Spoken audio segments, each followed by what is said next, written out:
Good evening to you all, Excellencies, ladies and gentlemen. I'd like to start by recognizing Her Excellency, the Ambassador of Switzerland, Madame Yvonne Bowman, and congratulate her for her excellent speech.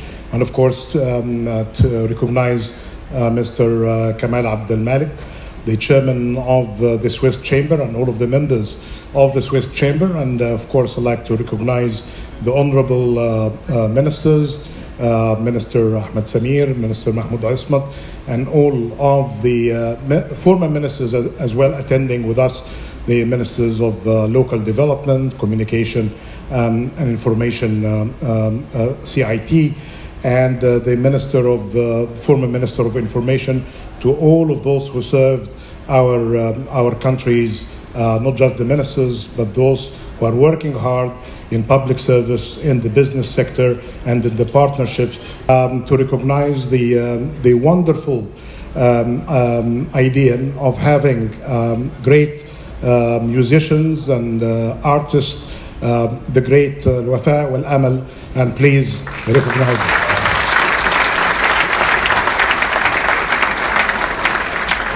So that idea, and I was just joking with Her Excellency, the ambassador, that she reminded us that few Egyptians reached Switzerland. As an Egyptian, a peasant from Egypt, when you tell me that there is some ancestors to me have been somewhere, I always like to look into their remains, their dividends, dust. We have a surplus of crises, not just the economic and financial one that I mentioned, but we have wars, unjustified wars. We have low growth, high inflation, high debt, and the figures are very much worrying. Sustainable Development Goals. I spoke to many of you before this session that they are trying to align their businesses with ESG, the environment, social and governance, or they align their businesses with Sustainable Development Goals. But we know that ESG is not always respected, and it's even politicized in some jurisdictions. And we know as well that when it comes to SDGs, only 15% of the Sustainable Development Goals are on track. 55% of the SDGs are slightly or significantly off track, and 35%, the remaining of the 100%, are even worse, regressing compared to 2015, including extreme poverty, hunger, and matters related to gender equality, inequality within nations, and inequality between nations. Doing things, sustainable development would require growth. Growth would require investment. Investment would require finance. It's as simple as that. Very simple, very mechanical. But that kind of finance cannot really be always dependent on debt. We need private equity participation. We need concessional finance from the multilateral system. The Minister of Trade and Industry is here with us. We cannot do that and reform public enterprises if there are many complications facing global partnership, and His Excellency the Minister of Public Enterprises is with us. And as if 1,000 obstacles to trade were not enough in 2019, the world added 3,000 obstacles today. From 1,000 obstacles to trade to 3,000 obstacles to trade. Switzerland, in the lovely city and place of Geneva, is a host of the World Trade Organization. My good sister Ngozi Okonjo-Iweala is trying her best as the chief of that organization, but she is a chief of an organization led by member states. She cannot do that on her own. She's trying to make the WTO, as it should be, a rules-based system with good safeguards, with good dispute settlement mechanism, with good disclosure.